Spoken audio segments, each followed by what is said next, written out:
جاتا ہے۔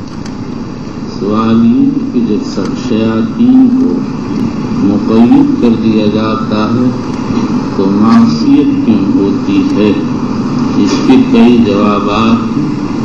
ایک جواب امام ابو عبداللہ الحلیمی اور بیہقی نے دیا، ہو سکتا ہے یہ حدیث عہد نبوت کے ساتھ خاص ہو اور شیاطین سے مسترق السمع، وہ شیاطین جو وحی الہی سننے اور چرانے کے لیے آسمان پر جاتے تھے، اور مطلب یہ ہو کہ رمضان شریف میں پہرا لگا دیا جاتا ہے، شیاطین کو بند کر دیا جاتا ہے، وہ آسمان پر پہنچ کر وحی الہی کو نہیں چراتے ہیں۔ اس پر اشکال یہ ہے کہ وحی الہی رمضان کے ساتھ خاص نہیں ہے، تو پھر رمضان کی تخصیص کی کیا وجہ ہے؟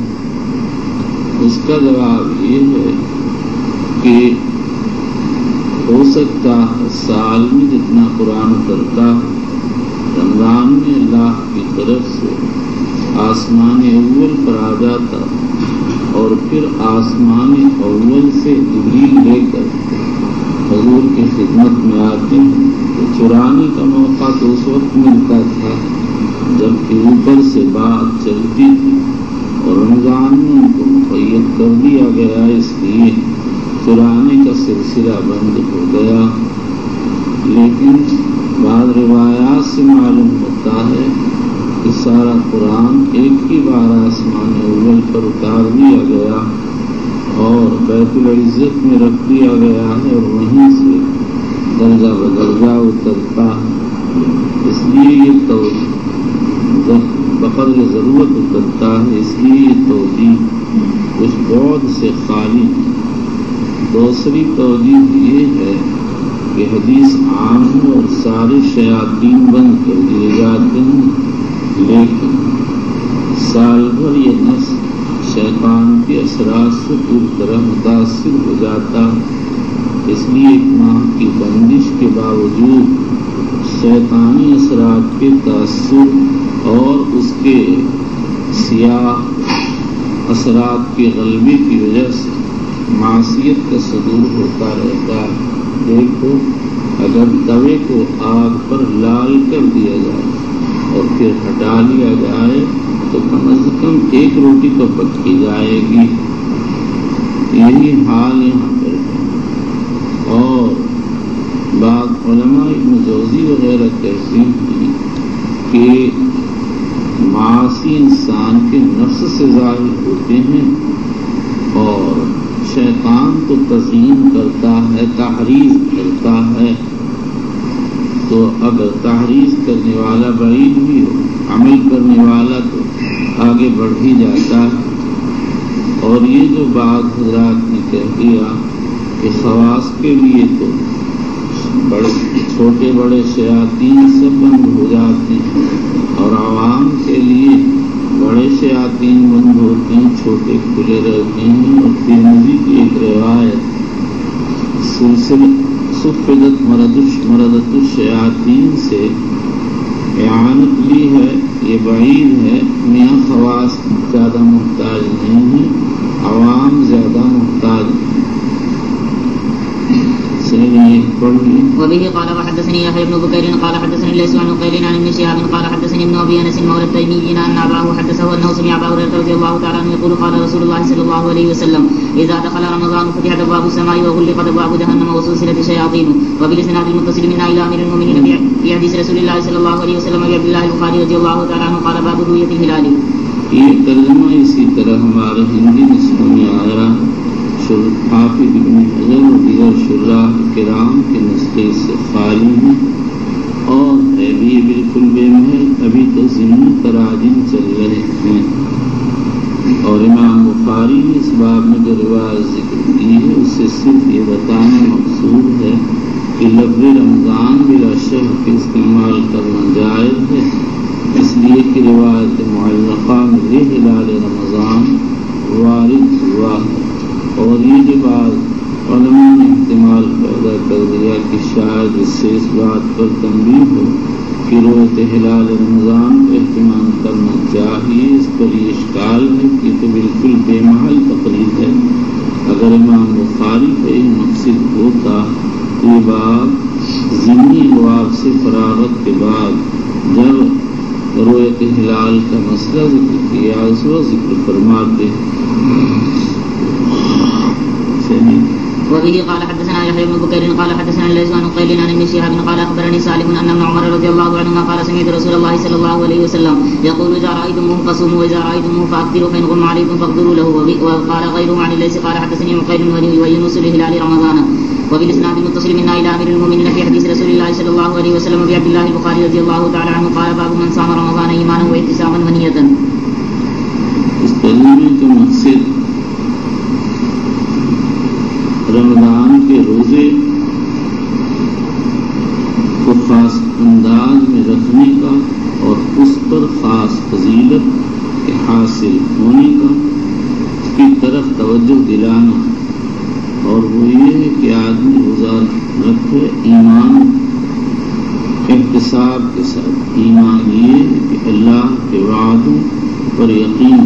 احتساب یہ ہے کہ اللہ کو راضی کرنے کے لیے روزہ رکھا جائے. چلیے. وبه قال وقالت عائشة رضي الله عنها عن النبي صلى الله عليه وسلم يبعثون على نياتهم. عائشہ کی روایت کتاب العلوم میں موصول نظر آ رہی ہے. مصنف نے صرف بات کی طرف توجہ دلائی ہے کہ اعمال کے اندر روح نیات کی بنیاد پر آتی ہے. چلیے. وبه قال حدثنا مسلم بن ابراهيم قال حدثنا هشام قال حدثنا يحيى عن ابي سلمة عن ابي هريرة رضي الله تعالى عنه عن النبي صلى الله عليه وسلم قال من قام ليلة القدر ايمانا واحتسابا غفر له ما تقدم من ذنبه ومن صام رمضان ايمانا واحتسابا غفر له ما تقدم من ذنبه. وبالاسناد المتصل منا الى امير المؤمنين في حديث رسول الله صلى الله عليه وسلم ابي عبد الله البخاري رضي الله تعالى عنه قال باب اجود ما كان النبي صلى الله عليه وسلم يكون في رمضان. اجود اقوال النبي صلى الله عليه وسلم يكون حاصلا في رمضان. حضور صلی اللہ علیہ وسلم ان کو تمام زبردست سخی تھے، لیکن رمضان شریف میں آپ کی سخاوت اپنی انتہا کو پہنچ جاتی تھی. اول تو مہینے کی وجہ سے، دوسرے جبریل کی ملاقات کی وجہ سے، تیسرے نزول قرآن کی وجہ سے. چلیے. وبه قال حدثنا موسى بن اسماعيل قال حدثنا ابراهيم بن سعد قال اخبرنا ابن شهاب عن عبيد الله بن عبد الله بن عتبة ان ابن عباس رضي الله عنهما قال كان النبي صلى الله عليه وسلم اجود الناس بالخير وكان اجود ما يكون في رمضان حين يلقاه جبريل وكان جبريل يلقاه كل ليلة في رمضان حتى ينسلخ يعرض عليه النبي صلى الله عليه وسلم القرآن فإذا لقيه جبريل كان اجود بالخير من الريح المرسلة. وبالاسناد المتصل منا الى امير المؤمنين في حديث رسول الله صلى الله عليه وسلم ابي عبد الله البخاري رضي الله تعالى عنه قال باب من لم يدع قول الزور والعمل به في الصوم. امام بخاری کہتے ہیں کہ رمضان شریف میں اگر کوئی آدمی جھوٹ بولے یا جھوٹ کے مطابق عمل کرے تو اس کے روزے کا کوئی اس کو فائدہ حاصل نہیں ہوگا. اللہ تعالیٰ فرماتے ہیں لیس للہ حاجۃ فی یدع طعامہ وشرابہ. اصل میں مصنف اس بات پر توجہ دلانا چاہتے ہیں کہ رمضان میں معاصی سے اجتناب کرنا چاہیے. امام لیکن انہوں نے حدیث پاک کے الفاظ ہی کو ترجمہ بنا دیا. ان کی جو برکت حدیث میں ہے وہ اور ہی ہے. اس کے بعد یہ سمجھو کہ روزے کی حالت میں اگر کوئی آدمی معاصی کا ارتکاب کرتا تو اس میں اختلاف ہے. ابن حزم تو کہتے ہیں کہ معاصی سے روزہ ٹوٹ جاتا ہے اگر عمدن. اوزاعی کہتے ہیں کہ غیبت سے ٹوٹ جاتا ہے. دارمی کی روایت میں الصیام جنۃ ما لم یخلقها بالغیبۃ وارد ہوا. جمہور علماء فرماتے ہیں کہ معاصی سے روزہ نہیں ٹوٹتا بلکہ اپنے شرب و دماغ سے ٹوٹتا. اصل بات یہ ہے کہ روزے کی ایک صورت ہے، دوسرے اس کی روحانیت اور حقیقت ہے.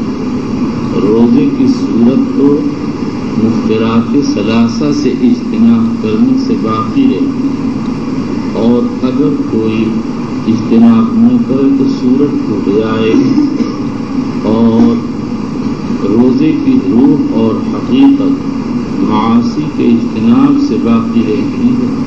اگر کوئی معصیت سے اجتناب نہ کرے گا تو روزے کی روح و حقیقت ٹوٹ جائے گی۔ تو اس حدیث پاک میں جو کہا گیا لیس للہ حاجۃ فی طعامہ و شرابہ، اس کا مقصد یہ ہے کہ صرف روزے کی صورت حاصل ہوگی لیکن معصیت کی وجہ سے روزے کی روح و حقیقت فوت ہو جائے گی اور اس پر کوئی اجر ثواب اور اللہ کی کوئی رضا مرتب نہ ہوگی۔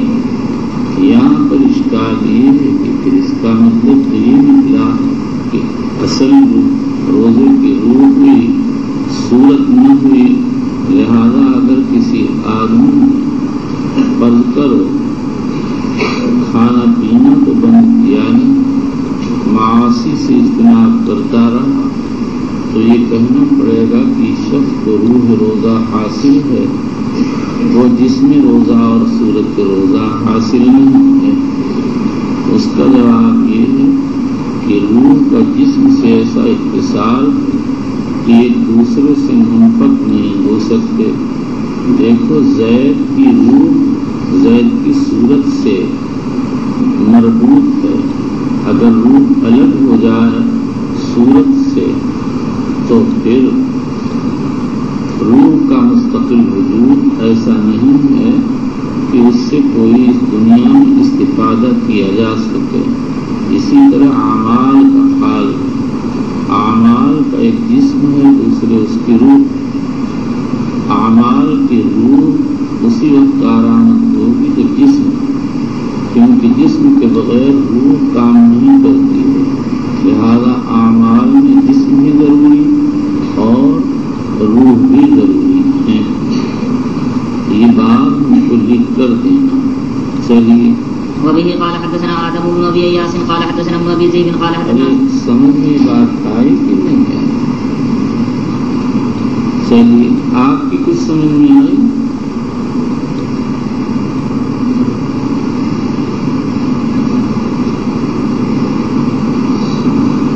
ان سے اشارے کی زبان بیچارہ کیا کرے؟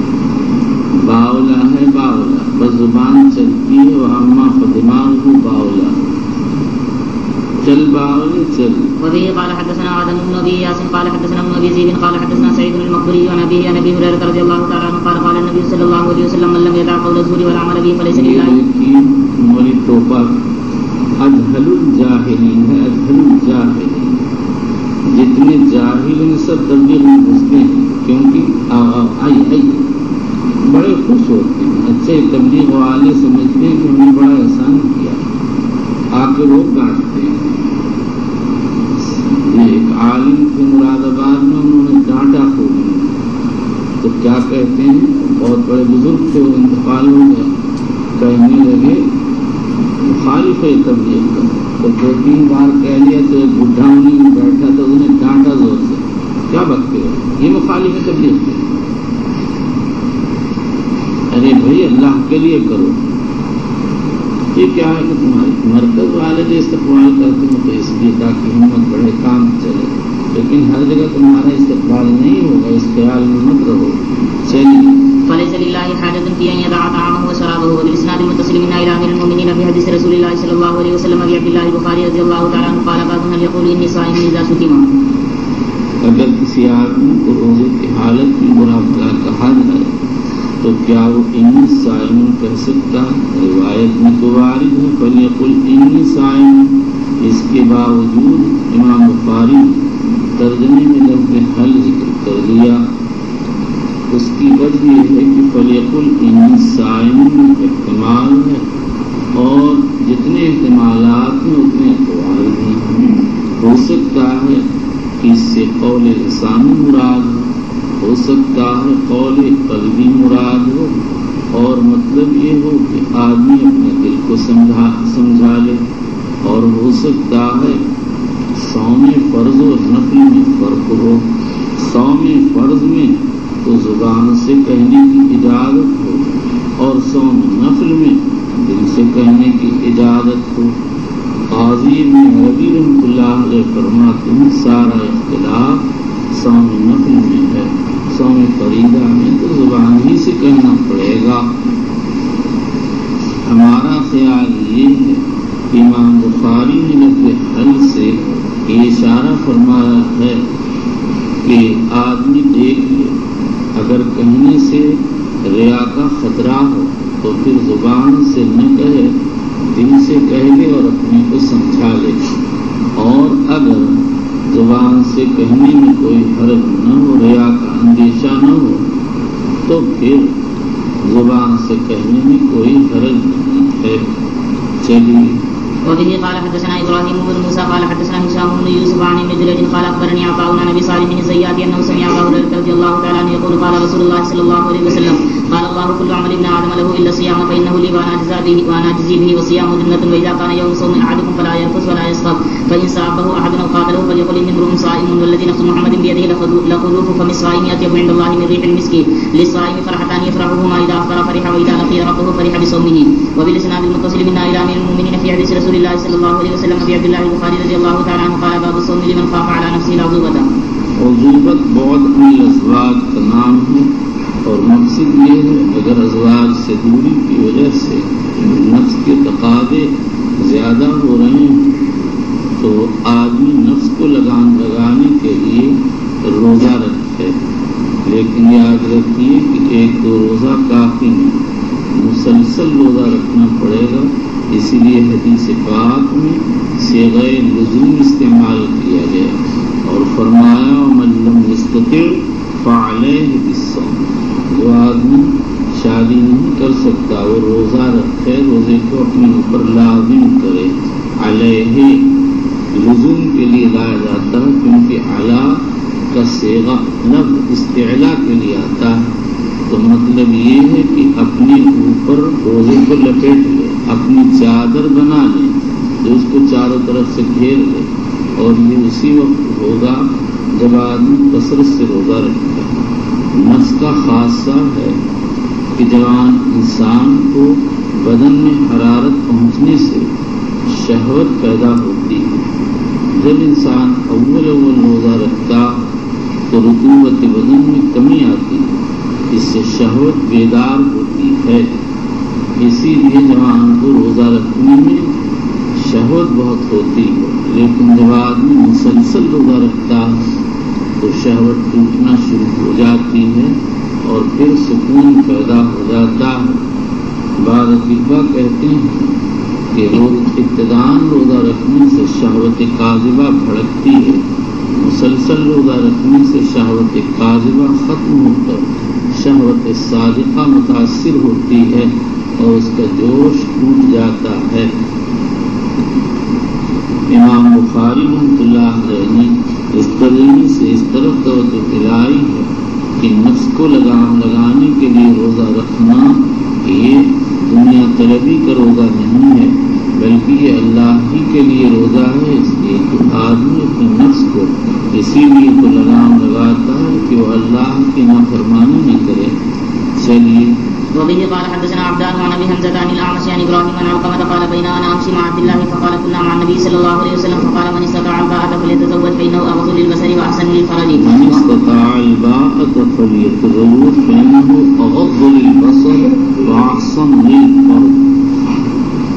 فرماتے ہیں جس میں جماع کی طاقت اور شادی کرو، باء اس میں چار لغت ہے، باءن باءتن باءن باءتن، قوت مردانگی۔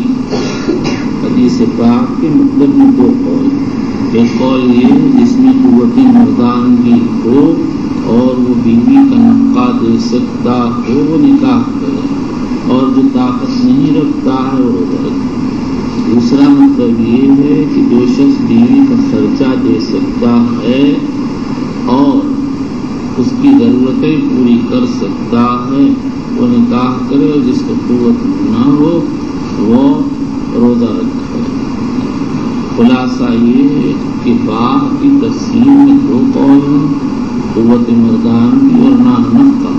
لیکن دونوں میں تلازم ہے، اور ورنہ کسی آدمی کے پاس اگر نہ نفقہ اور قوت مردانگی نہ ہو تو اس سے روزے کا کیا مطالبہ، اس کو نفس کا خوف ہی نہیں ہے۔ اغض للبصر، جب انسان کی شہوت پوری ہو جاتی ہے تو نگاہ جھک جاتی ہے، اور فرج شرمگاہ کی حفاظت ہوتی ہے، فرج بے سکون کا۔ ومن لم يستطع فعليه الصوم فإنه له وجاء، اور اگر کوئی آدمی طاقت نہیں رکھتا تو پھر وہ روزہ رکھے، اس لیے کہ روزہ رکھنا اس کے لیے رد الخصیتین ہے۔ وجا کہتے ہیں خصیتین کے توڑ دینے کو، آدمی کو خصی بنانا جائز نہیں ہے۔ ہاں ایسے حالات اختیار کرنا جس سے اس کا نفس قابو میں آ جائے، جیسے کثرت صوم کو فرض۔ چلیے قال ابو عبد الله الباءة والنكاح وبالاسناد المتصل من الى امير المؤمنين في حديث رسول الله صلى الله عليه وسلم ابي عبد الله البخاري رضي الله تعالى عنه قال باب قول النبي صلى الله عليه وسلم اذا رايتم الهلال فصوموا واذا رايتموه فافطروا۔ فرماتے ہیں جب روزہ چاند دیکھو تو روزہ رکھو، اور جب چاند دیکھو تو افطار کرو۔ رمضان شریف کا ثبوت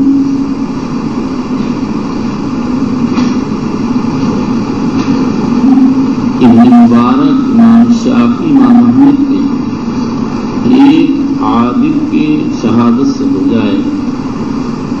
امام مالک اسحاق بن راہوی کہتے ہیں 2 عادل ضروری، اور امام ابو حنیفہ کہتے ہیں اگر مطلع صاف نہ ہو تو ایک کی شہادت کافی، اور مطلع صاف ہو تو پھر استفادہ ضروری۔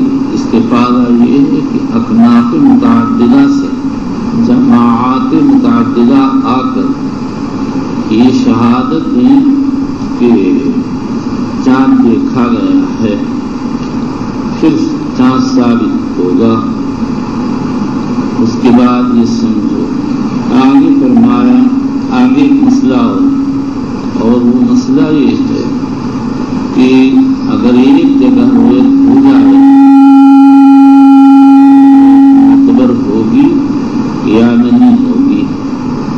امام ابن منذر اور خطابی نے ائمہ 4 سے نقل کیا ہے اگر ایک جگہ رویت ہو جائے تو ہر جگہ معتبر سمجھی جائے گی۔ نمبر 2 قاسم سالم اکرمہ فرماتے ہیں لکل اہل بلد رویت۔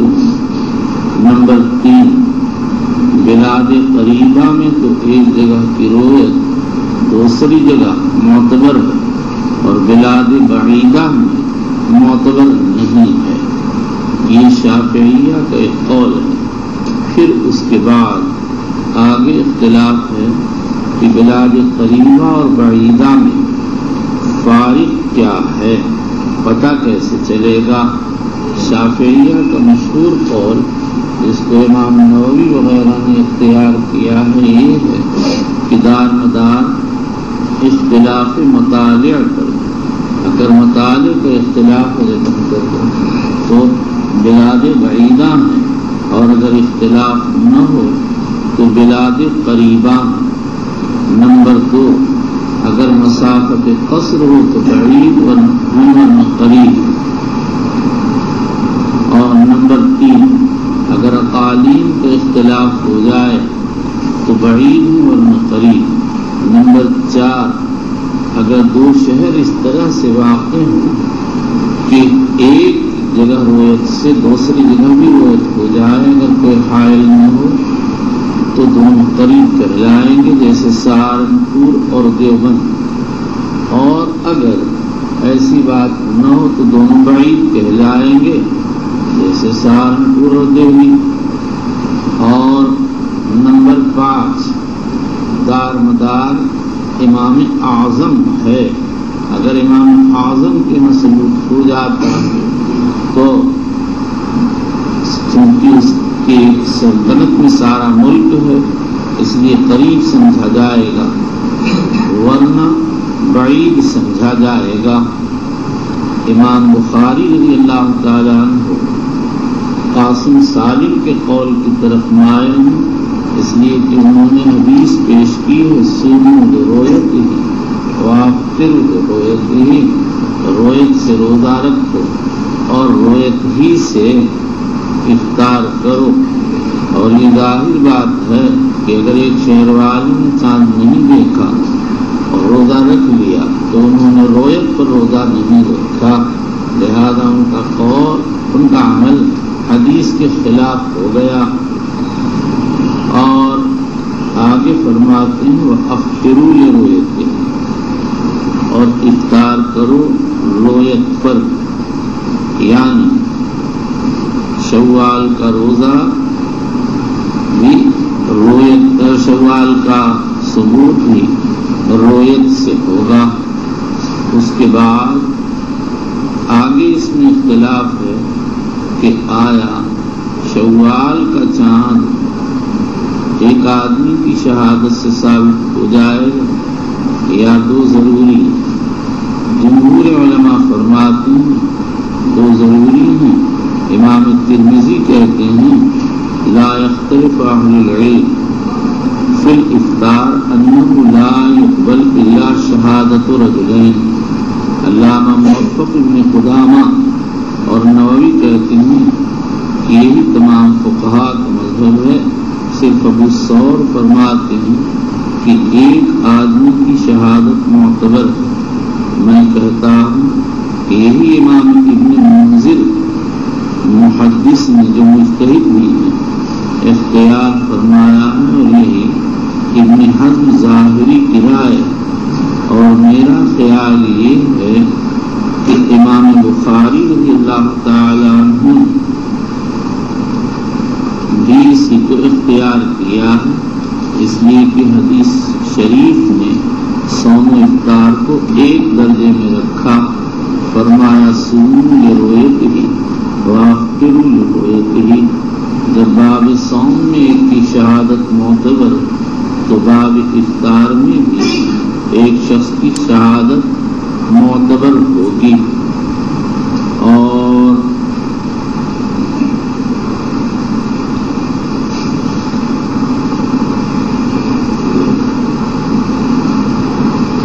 اگر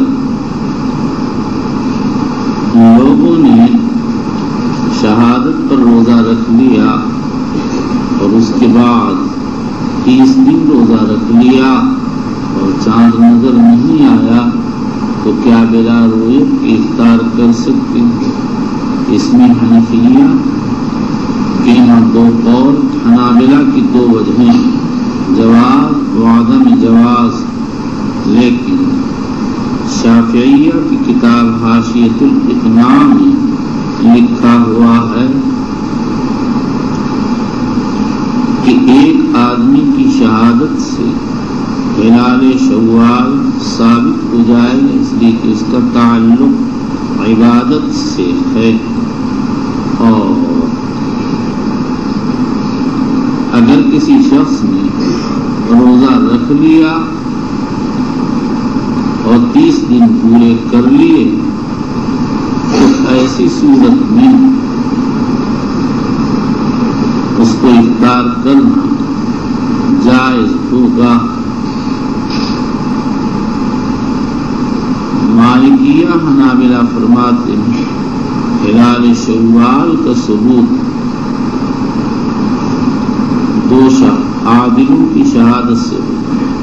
حنفیہ کہتے ہیں بشرطے کی مطلع صاف، اور اگر مطلع صاف ہو تو ایک جماعت عظیمہ کی شہادت ضروری ہے جن کی خبر سے علم حاصل ہو اور اس کا مدار امام کی رائے پر ہے، اس میں کوئی تحدید و تعیین نہیں ہے۔ واللہ سبحانہ اعلم۔ یہ باب ہم کو لکھ کے دو چلیے۔ وبه قال وقال سلة عن عمار من صام يوم الشك فقد عصى القاسم صلی اللہ علیہ وسلم۔ یہ روایت ابو داؤد ترمذی نسائی ابن حبان نے تخریج فرمائی ہے۔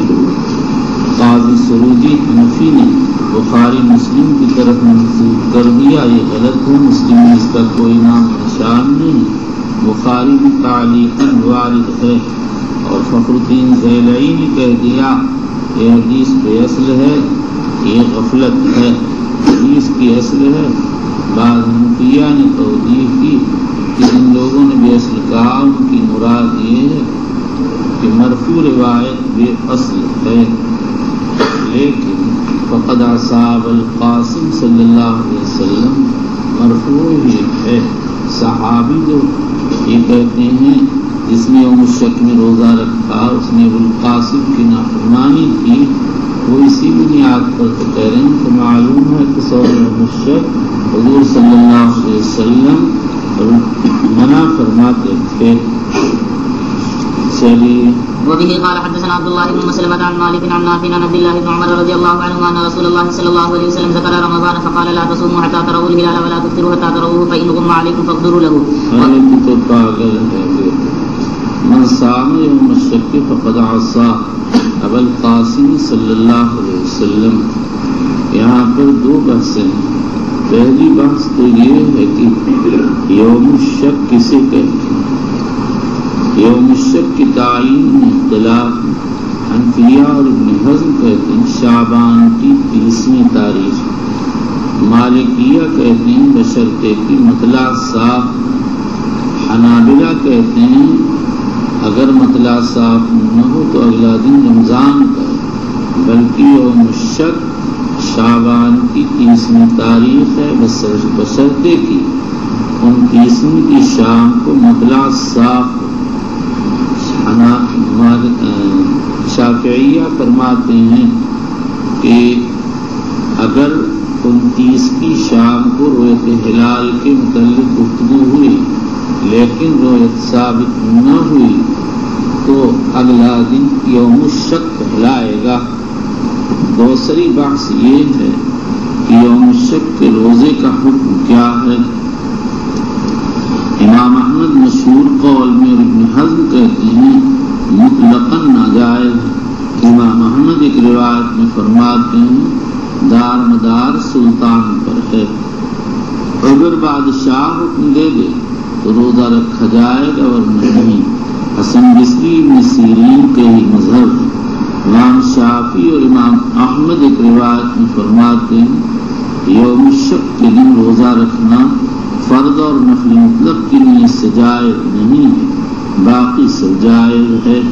امام مالک اور اکثر حنفیہ فرماتے ہیں صرف فرض ناجائز، باقی سب جائز ہے۔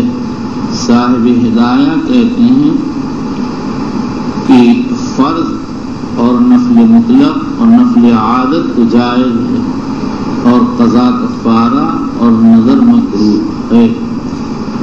امام بخاری رضی اللہ عنہ قول اول کے قائل ہیں، یعنی ان کے نزدیک صوم یوم الشک مطلقاً ناجائز ہے۔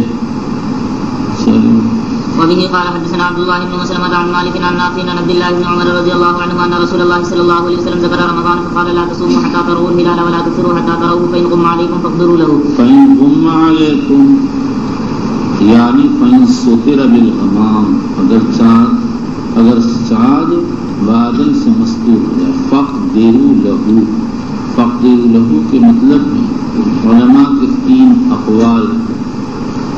یہ دال فاقدروا کا دال مکسور و مضمون دونوں ہیں، اور مترجی کہتے ہیں ضمہ خطا ہے، بلکہ ثواب فاقدروا دال کا کسرہ۔ پھر اس کے بعد اس کے مطلب میں علماء کے 3 اقوال۔ نمبر 1 جمہور علماء فرماتے ہیں اس کے معنی یہاں حساب کرنا، اور مطلب یہ ہے حساب مقدر پر نظر کرو، دیکھو آج کیا تاریخ، اگر 29 کی ہو تو اگلا دن شمار کرو اور مہینہ پورا کرو۔ اور اس کی تائید اس بات سے ہوتی ہے کہ دوسری روایت میں فاکمل العدہ اور تیسری میں اکمل عدت شعبان وارد ہوا ہے۔ نمبر 2 حنابلہ فرماتے ہیں یہ ماخوذ ہے قدر بمعنی الزیق سے، اور فقدرو کے معنی ہے کہ شعبان کا مہینہ مطلع صاف نہ ہونے کی صورت میں تنگ کر دو۔ اور بجائے 30 کے 29 کا بنا دو اور اگلا دن رمضان کا شمار کرو۔ نمبر 3 مطرف ابن عبداللہ ابن شخیر تابعی، ابو العباس ابن سرید فقیہ شافعی اور ابو محمد ابن قتیبہ کہتے ہیں کہ حساب نجوم پر نظر کرو، دیکھو کہ منازل قمر کے اعتبار سے آج کیا تاریخ بنتی ہے۔ ابن خویز منداد نے یہی امام شافعی سے نقل کیا، لیکن امام شافعی کا مشہور قول جمہور علماء کے موافق ہے۔ وبه قال حدثنا عبد الله بن مسلمة قال حدثنا مالك عن عبد الله بن دينار عن عبد الله بن عمر رضي الله عنه أن رسول الله صلى الله عليه وسلم قال الشهر 29 ليلة فلا تصوموا حتى تروه فإن غم عليكم فأكملوا العدة 30. وبه قال حدثنا أبو الوليد قال حدثنا شعبة عن جبلة بن سهيل قال سمعت ابن عمر رضي الله عنهما يقول قال النبي صلى الله عليه وسلم الشهر هكذا وهكذا وخنث الإبهام في الثالثة. وبه قال حدثنا امام بخاری نے ابن عمر کی 2 روایتیں ذکر کی ہیں، اس میں شعبان کا کوئی ذکر نہیں۔ امام بخاری نے بظاہر یہ بتایا کہ ہر مہینے کا دار مدار رویت پر ہے، وہ کبھی 29 کا ہوگا کبھی 30 کا۔ چلیے وبه قال حدثنا آدم قال حدثنا شعبة قال حدثنا محمد بن زياد قال سمعت أبا هريرة رضي الله تعالى عنه يقول قال النبي صلى الله عليه وسلم وقال أبو القاسم صلى الله عليه وسلم صوموا لرؤيته وأفطروا لرؤيته فإن أغمي عليكم فأكملوا عدة شهر. فإن أغمي عليكم یعنی اگر مخفی ہو جائے، اور حاشیے کا نسخہ ہے غبیہ، اس کے معنی خفیہ، اور دوسرا نسخہ ہے غمہ، اس کے معنی ہے ستر بالغمام، اور تیسرا نسخہ ہے غبیہ، یہ غبیہ میں مبالغہ ہے۔ چلیے فأكملوا عدة شعبان 30. وبه قال حدثنا أبو عاصم عن ابن جريج عن يحيى بن عبد الله بن صيفي عن كريمة بن عبد الرحمن عن أم سلمة أن النبي صلى الله عليه وسلم أعلى من نسائه شهرا فلما مضى 29 يوما غدا أو راح فقيل له إنك حلفت أن لا تدخل شهرا فقال إن الشهر يكون 29 يوما. یہ حدیث بھی مصنف نے اسی نقطے کے پیش نظر ذکر کی ہے جو بھی ابن عمر کی حدیث کے ضمن میں بتایا گیا، یعنی امام بخاری یہ بتانا چاہتے ہیں کہ تمام مہینوں کا دار مدار رویت پر ہے، اسی لیے جب حضور صلی اللہ علیہ وسلم نے ہیرا کیا اور 1 ماہ کے لیے ازواج سے ناراض ہو کر یکسو ہو گئے تھے تو 29 دن پر اتر آئے، آپ نے فرما دیا کہ یہ مہینہ 29 کا ہے، اور مہینہ 29 کا جو ہوتا ہے وہ رویت پر ہوتا ہے، کیونکہ اصل مہینے میں 30 دن ہیں۔ چلیے وبه قال حدثنا عبد العزيز بن عبد اور الله. جب یہ عام مہینوں کا حال ہے تو رمضان کا بدرجہ اولا ہوگا، لہٰذا معلوم ہو گیا سنو رویت وآخر رویت۔ چلو وبه قال حدثنا عبد العزيز بن عبد الله قال حدثنا سليمان بن بلال عن حميد عن انس رضي الله تعالى عنه قال قال رسول الله صلى الله عليه وسلم من نسائه وكانت فقد رجله فاقام في مشربة اس 29. حدیث میں ہیلا اور انفقاق کا قصہ ایک ساتھ ذکر کر دیا، اس لیے بخاری کے شارح علامہ سراج الدین بن ملقن کو وہم ہو گیا اور انہوں نے یہ سمجھ لیا کہ دونوں واقعے ایک ساتھ پیش آئے، لیکن صحیح یہ ہے کہ ہیلا کا انفقاق کا واقعہ ذی الحجہ سن 5 میں اور ہیلا کا قصہ سن 9 میں پیش آیا۔ امام ابو حاتم نے حبان بستی نے اپنی تاریخ میں اس کی تصریح فرمائی اور وقوع فرس اور سقوط عن الفرس والا قصہ اپنی صحیح میں بھی رکھا، اور پھر بعد کے علماء رضین نورالدین حافظ ابن حجر نورالدین سنہودی وغیرہ سبھی حضرات نے ہی لکھا۔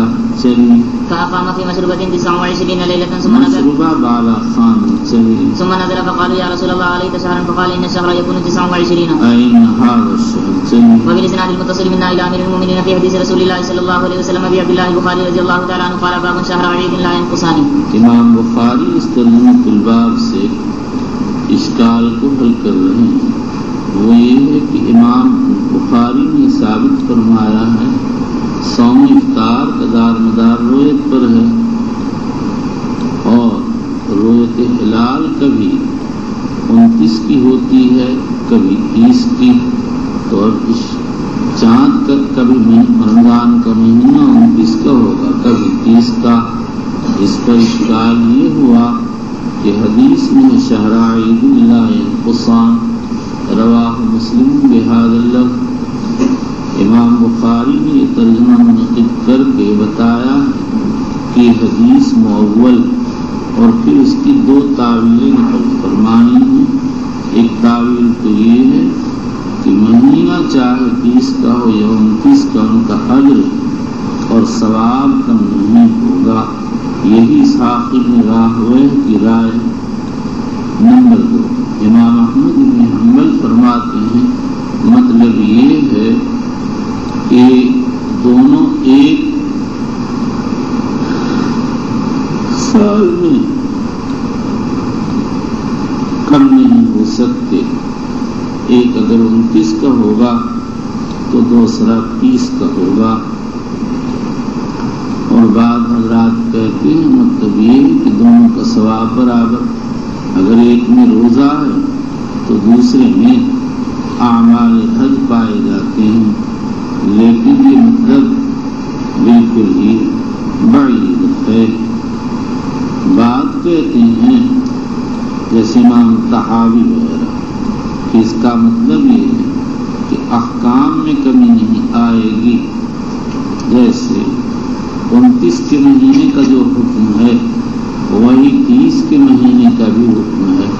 لہذا اگر قرآن ختم کرنا ہے تو 29 جیسے 30 میں کا مہینہ ہونے پر ختم کرنا چاہیے، ایسے ہی 29 کا ہونے پر بھی ختم کرنا چاہیے۔ اور بعض حضرات کہتے ہیں کہ اس کا دار مدار اکثر و عام سے، یعنی اکثر عام یہ دونوں ایک ساتھ کم نہیں ہوتے۔ یہ ہو سکتا ہے کہ کبھی کوئی کم ہو جائے، دونوں ہی کم ہو جائیں علی وجہ النذور، واللہ اعلم۔ بعضوں نے کہہ دیا مطلقاً کم نہیں ہوں گے، لیکن یہ قول غلط۔ چلو وبه قال حدثنا مسدد قال حدثنا معتمر قال سمعت اسحاق هو ابن سويد عن عبد الرحمن بن ابي بكر عن ابيه عن النبي صلى الله عليه وسلم وحدثني مسدد قال حدثنا معتمر عن خالد الحذاء قال حدثني عبد الرحمن بن ابي بكر عن ابيه عن النبي صلى الله عليه وسلم قال شهران لا ينقصان شهر عيد رمضان وذو الحجه قال ابو عبد الله وقال احمد بن حنبل ان نقص رمضان تم ذو الحجه وان نقص ذو الحجه تم رمضان وقال ابو الحسن كان اسحاق بن راهويه يقول لا ينقصان في الفضيله ان كانت 29 او 30۔ یہ ابو الحسن کون نے بڑی کوشش کی کہ پتہ چلے کون مسکمال۔ گمان غالب یہ ہے کہ احمد بن عبداللہ عجلی ہیں، مگر میں کوئی بات قطعیت سے نہیں کہہ سکتا۔ چلیے وبالاسناد المتصل منا الى امير المؤمنين في حديث رسول الله صلى الله عليه وسلم ابي عبد الله البخاري رضي الله تعالى عنه قال باب قول النبي صلى الله عليه وسلم لا نكتب ولا نحسب۔ حضرت امام بخاری رضی اللہ تعالیٰ عنہ اس ترجمۃ الباب سے بتانا چاہتے ہیں کہ جب یہ بات معلوم ہو چکی کہ رمضان کا دار مدار رویت پر ہے، تو یہیں سے یہ سمجھ میں آ گیا کہ رمضان کے ثبوت میں حساب اور منازل قمر پر دار مدار ہے۔ اس سے بخاری نے ان سب لوگوں پر رد کیا جو حساب نجوم کا اعتبار کرتے ہیں، جیسے روافض، یا وہ لوگ جنہوں نے فقدر کے معنی بیان کیے کہ منازل قمر کو دیکھ کر مہینے کو طے کرو، جیسے مطرف ابن عبداللہ بن شخیر، ابو محمد ابن قتیبہ، ابو العباس ابن سرید وغیرہ۔ خلاصہ یہ ہے کہ بخاری نے اس ترجمے سے روافض اور ان کے ہم خیالوں پر رد کیا جو رمضان شریف کے ثبوت کے لیے منازل قمر اور حساب نجوم پر دار مدار رکھتے ہیں، اور کہتے ہیں جنتری سے جو بات معلوم ہو وہ قابل اعتماد ہے۔ چلیے وبه قال حدثنا آدم قال حدثنا شعبة قال حدثنا الأسود بن قيس قال حدثنا سعيد بن عمرو أنه سمع ابن عمر رضي الله عنهما عن النبي صلى الله عليه وسلم أنه قال إن أمة أمية لا نكتب ولا نحسب والشعر وهكذا وهكذا، يعني مرة 29 ومرة 30. وبالإسناد المتصل منا إلى أمير المؤمنين إننا أمة أمية لا نكتب ولا نحسب، ہم امت امیہ یا تو نسبت ہے ان کی طرف، اور معنی یہ کہ جیسے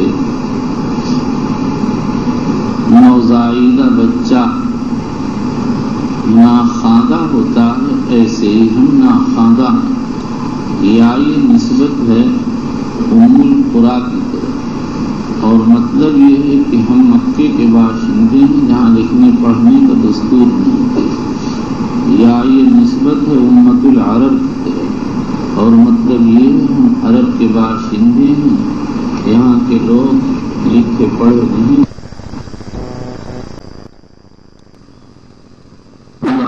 ثبوت میں حساب کتاب کا اعتبار نہیں بلکہ رویت کا اعتبار ہے۔ رویت کے اعتبار میں فائدہ یہ ہے کہ سب کا اتفاق ہوگا اور ایک رمضان ایک چیز ہوگی، ورنہ نجوم کا حساب لگانے میں کوئی کچھ کہے گا کوئی کچھ کہے گا۔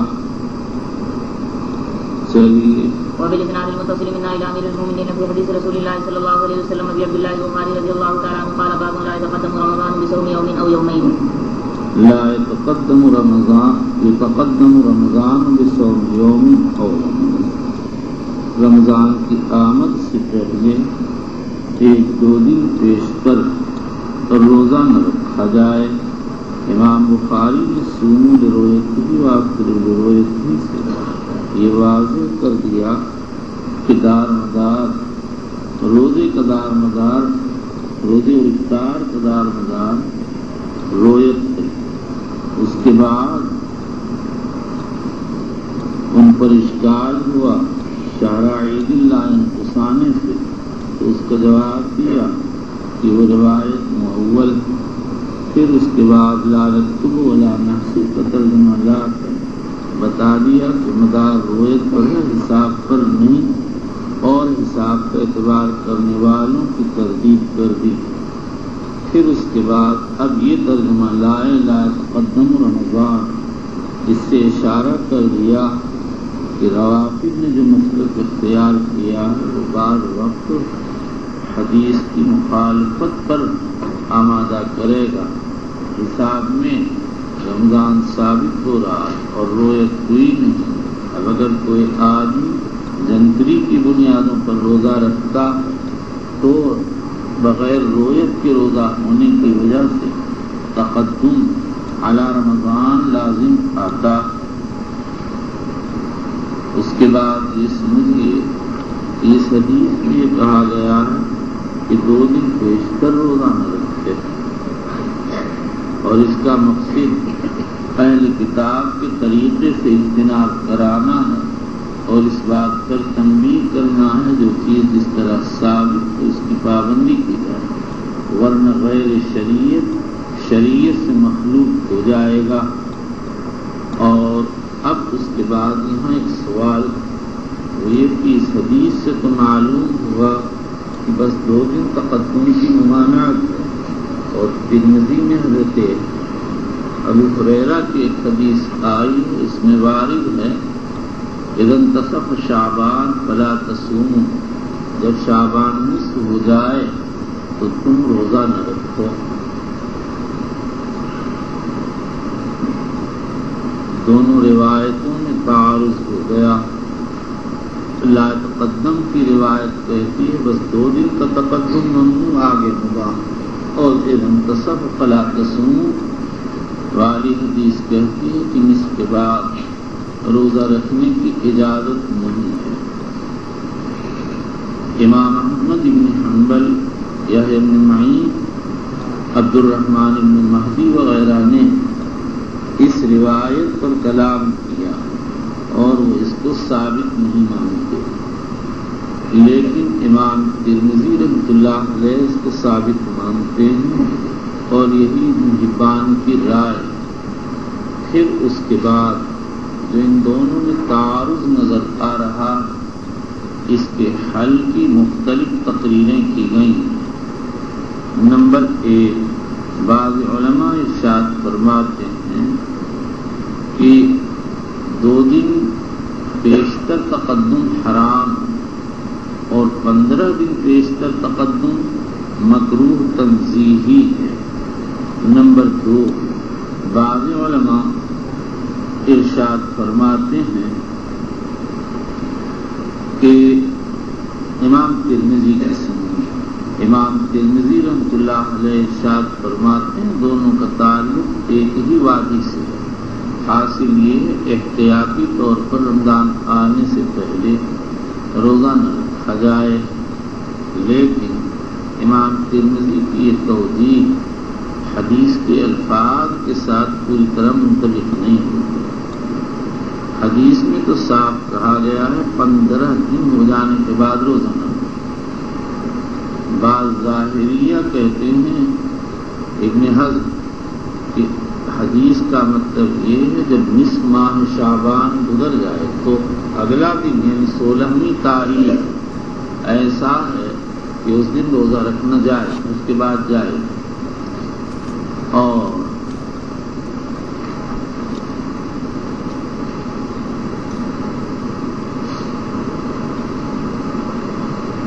بعض علماء نے اس کے علاوہ اور بھی توضیحات کی ہیں۔ اس تقدم سے ممانعت کہ تقدم کی ممانعت سے مقصود اہل کتاب کے تشبہ سے بچانا ہے۔ وہ لوگ اپنی عبادتوں سے پہلے ہی بعض عبادتیں کرنے لگتے تھے۔ چلیے وبه قال حدثنا مسلم بن ابراهيم قال حدثنا هشام عن يحيى بن ابي كثير عن ابي سلمة عن ابي هريرة رضي الله تعالى عنه عن النبي صلى الله عليه وسلم قال لا يتقدمن احدكم رمضان بصوم يوم او يومين الا ان يكون رجل كان يصوم صومه فليصم ذلك اليوم۔ یعنی اگر کسی آدمی کے روزہ رکھنے کی عادت اور اتفاق سے وہ دن صوم عادت کا پڑ جائے تو اس دن روزہ رکھنے کی گنجائش ہے، یہ ممنوع ہے۔ تقدم جمہور کے ہاں تو مطلقاً مکروہ ہے۔ حنفیہ کہتے ہیں اگر احتیاط رمضان کی نیت سے ہو تو کراہت ہے، اور ویسے اگر کوئی نفلی روزہ مطلقاً رکھ لے یا صوم عادت رکھ لے تو وہ اجازت دیتے ہیں۔ جمہور علماء نے احناف پر اعتراض کیا کہ تمہارا یہ قول حدیث کی تصریح کے خلاف۔ بعض حنفیہ امام طحاوی وغیرہ نے یہ جواب دیا ہے کہ اس کا تعلق نیت سے ہے۔ مزید تفصیل ہے فقہ کی کتاب میں دیکھو۔ میرے سر پر ایک دم کیا چیز آ کے بیٹھ گئی، سر پکڑتے ہی نہیں کوئی چیز۔ چلو وبالاسناد المتصل بالنائل امير المؤمنين في حديث رسول الله صلى الله عليه وسلم ابي عبد الله البخاري رضي الله تعالى عنه قال باب قول الله وحل لكم ليلة الصيام الرفث الى نسائكم هن لباس لكم وانتم لباس لهن علم الله انكم كنتم تختانون انفسكم فتاب عليكم وعفى عنكم فالان باشروهن وابتغوا ما كتب الله لكم۔ امام بخاری رحمۃ اللہ علیہ نے یہاں سے ابواب سحور شروع فرمائے ہیں اور اس آیت سے مقصود کلوا واشربوا ہے اور اس سے پہلے کے حال کو بیان کرنا ہے۔ چلیے وبه قال حدثنا عبيد الله بن موسى عن اسرائيل عن ابي اسحاق عن البراء قال كان اصحاب محمد صلى الله عليه وسلم اذا كان الرجل صائما فحضر الافطار فنام قبل ان يفطر لم ياكل ليلته ولا يومه۔ اس حدیث برات کی حدیث میں کہ سو جانے کے بعد کوئی کھاتا پیتا نہیں تھا، اور ابو داؤد میں ابن عباس کی حدیث میں ہے کہ عشاء کے بعد کوئی کھاتا پیتا نہیں تھا۔ اصل میں سو جانا ہی سبب تھا، لیکن عادتاً لوگ عشاء کے بعد سو جاتے ہیں، اس لیے بعض روایات میں عشاء کا ذکر آ گیا ہے۔ چلیے لم يأكل ليلته ولا يومه حتى يمسي وإن قيس بن سلمة الأنصاري كان صائما فلما حضر الإفطار أتى امرأته فقال لها عندك طعام قالت لا ولكن أنطلق وأضرب لك وكان يومه يعمل فغلبته عينه فجاء دن بھر اپنے کام میں رہے، باغ میں کھیت میں، یہ تھے ہمارے اسلاف، روزہ بھی رکھے ہوئے کام بھی کر رہے ہیں۔ چلیے. فجاءت امرأته فلما رأته قالت خيبة لك فلما انتصف النهار غشي عليه فذكر ذلك للنبي دوپہر ہوتے ہوتے بے ہوش ہو گئے. چلیے. فذكر ذلك للنبي صلى الله عليه وسلم فنزلت هذه الآية أحل لكم ليلة الصيام الرفث إلى نسائكم ففرحوا بها فرحا شديدا ونزلت وكلوا واشربوا حتى إذا بين لكم الخيط الأبيض من الخيط الأسود من الفجر. وبالإسناد المتصل منا إلى أمير المؤمنين في حديث رسول الله صلى الله عليه وسلم أبي عبد الله البخاري رضي الله تعالى عنه قال باب قول الله وكلوا واشربوا حتى يتبين لكم الخيط الأبيض من الخيط الأسود من الفجر ثم أتموا الصيام إلى الليل. امام بخاری نے باب گزشتہ سے بتایا تھا کہ سحری کھانا جائے. اس ترجمۃ الباب سے منتہائے سحر بیان کرنا چاہتے. ائمہ اربعہ اور جمہور سلف اور خلف فرماتے ہیں کہ طلوع صبح صادق تک کھانا جائے. اعمش ابو بکر بن عیاش فرماتے ہیں تبین تک یعنی اجالا ہو جانے تک کھانا جائے. بعض صحابہ و تابعین نے بھی اس کی گنجائش کی. امام بخاری رضی اللہ تعالیٰ قول اول کے قائل ہیں. چلیے. وبه قال فيه البراء عن النبي صلى الله عليه وسلم. وبه قال حدثنا حجاج بن منهار. کی روایت ابھی آ چکی. چلیے. وبه قال حدثنا حجاج بن منهار قال حدثنا حسين قال اخبرنا حسين بن عبد الرحمن يعني شعبي عن ابي بن حاتم قال لما نزلت حتى يتبين لكم الخيط الابيض من الخيط الاسود عمدت الى عقال اسود والى عقال ابيض فجعلتهما تحت وسادتي فجعلت انظر في الليل فلا يستبين لي فغدوت على رسول الله صلى الله عليه وسلم فذكرت ذلك له فقال انما ذلك سواد الليل وبياض النهار. وبه قال حدثنا ابي بن حاتم کہتے ہیں جب آیت کریمہ تبین لکم الخیط الابیض من الخیط الاسود من الفجر نازل ہوئی تو میں نے ایک سیاہ اور ایک سفید دھاگا لے لیا اور تکیے کے نیچے رکھ لیا اور رات میں دیکھتا رہا جب تک دونوں میں امتیاز نہ ہوتا میں کھاتا رہتا. حضور صلی اللہ علیہ وسلم نے فرمایا انما هو سواد اللیل وبیاض النہار. اس پر یہ اشکال ہے کہ عدی بن حاتم رضی اللہ تعالیٰ تو بہت بعد میں مسلمان ہوئے ہیں.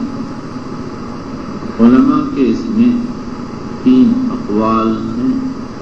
واقدی کہتے ہیں سن 10 میں ایمان لائے. ابن اسحاق کہتے ہیں سن 9. حافظ ابن حجر اسقلانی نے ایک مقام پر لکھ دیا سن 8 میں. تو جب یہ بہت اور ظاہر ہے کہ اللہ نے صحابہ رضی اللہ عنہم کو اتنے دن تک اسی چکر میں رکھا ہو کہ وہ عشاء کے بعد سو جانے پر کھانے پینے کا اختیار نہ رکھتے ہوں بہت بڑی. اس لیے آیت شریفہ ابتدا میں نازل ہوئی ہوگی اور اس میں من الفجر کی قید آگ وضاحت ہو چکی تھی کہ طلوع فجر تک کھانے کی اجازت ہے. تو پھر عدی بن حاتم کو اشتباہ کیوں لگا اور لما نزلت تبین کا کیا مطلب ہوگا؟ علامہ ابن حزم ظاہری نے اس اشکال سے بچنے کے لیے تو صاف یہ کہہ دیا کہ آیت متاخر نزول ہے لیکن یہ بالکل خلاف ظاہر ہے. ان کی بات اگر مان لو تو مطلب یہ نکلتا ہے کہ اللہ پاک نے 8 یا 9 یا 10 ہجری تک سحری کھانے کا قاعدہ نہیں بیان فرمایا اور صحابہ پریشان رہے اور یہ رحمان الرحیم رب سے بعید ہے. دوسرا جواب یہ ہے کہ لما نزلت کے معنی تو یہ ہے لما طلیت علیہ عند اسلامی یا لما بلغنی نزول آیا یا تقدیر عبارت ہے لما نزلت علایا ثم قدمت واصلا.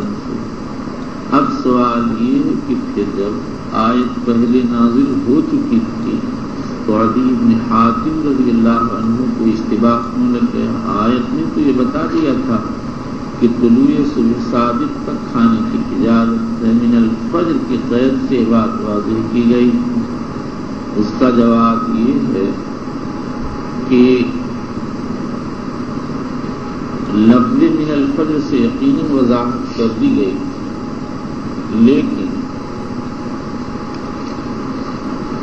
عدی بن حاتم قبیلہ طی کے رہنے والے ان کے یہاں خیط ابیض و خیط اسود کا لفظ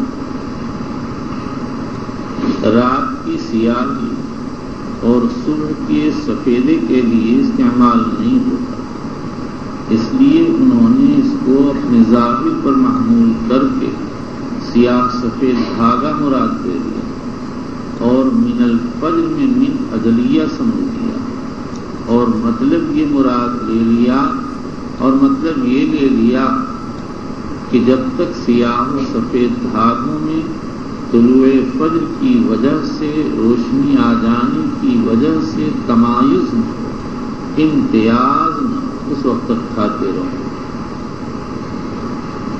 چلو وبه قال حدثنا سعيد بن ابي مريم قال حدثنا ابن ابي حازم عن ابيه عن سهل بن سعد وحدثني سعيد بن ابي مريم قال حدثنا ابو غسان محمد بن مطرف قال حدثني ابو حازم عن سهل بن سعد قال انزلت وكلوا واشربوا حتى يتبين لكم الخيط الابيض من الخيط الاسود ولم ينزل من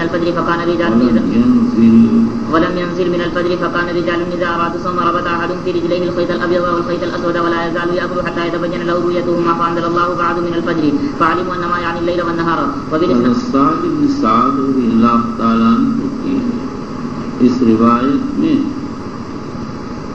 کو مصنف نے دو سندوں سے ذکر کیا، یہاں سند ثانی کے الفاظ ذکر کیے، سند اول کے الفاظ پوری بخاری میں کہیں نہیں، حالانکہ بخاری کی عادت ہے کہ جب تحویل کے بعد سند لاتے ہیں تو اس کے الفاظ ذکر کرتے ہیں اور سند اول کے الفاظ کسی اور جگہ لاتے ہیں، لیکن چند شاذ جگہیں ایسی ہیں 4 یا 5 جس میں مصنف نے سند اول کے الفاظ کو کہیں ذکر نہیں فرمایا ہے، اسی میں یہ جگہ ہے۔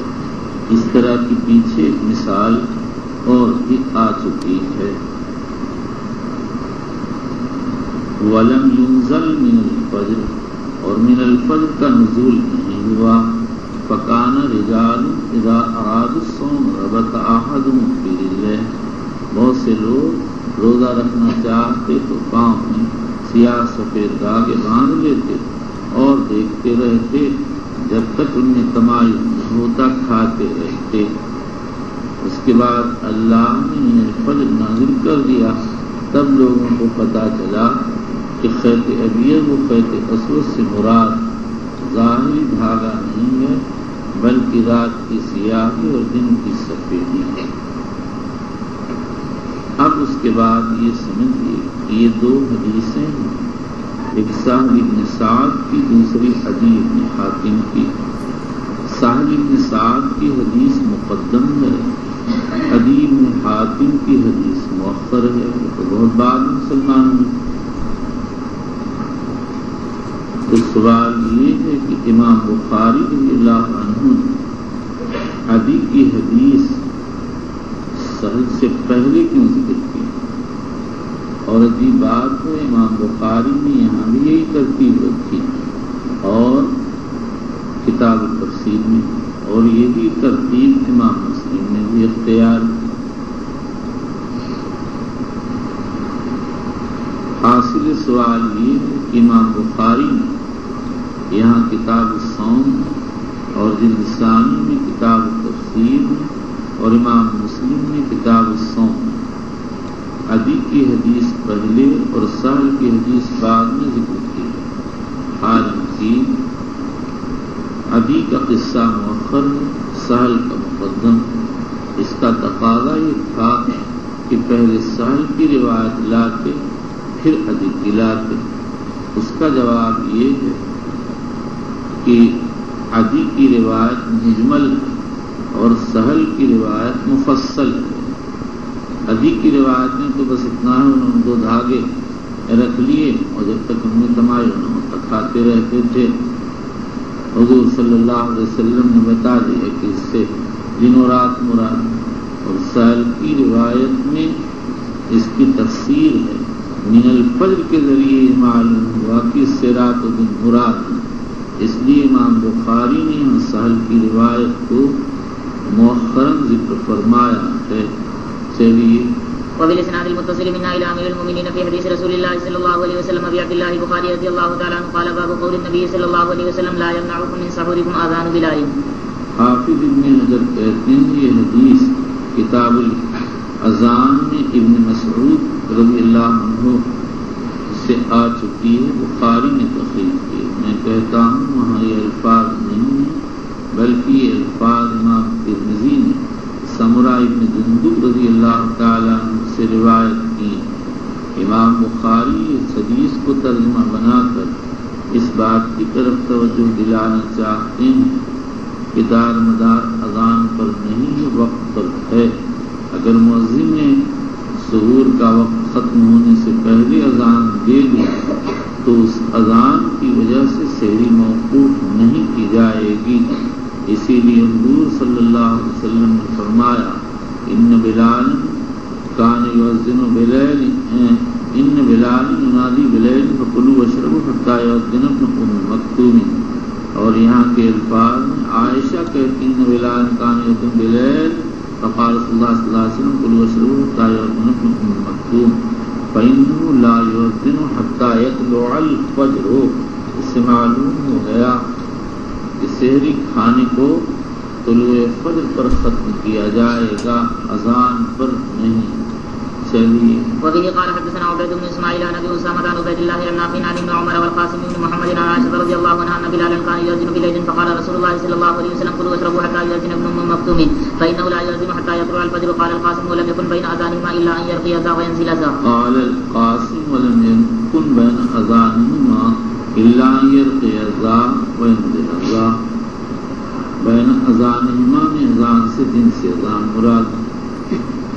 قاسم بن محمد کہتے ہیں ابن ام مکتوم اور بلال کی اذان میں بس اتنا فاصلہ تھا، ایک اذان دے کر اترتے دوسرے چڑھتے تھے۔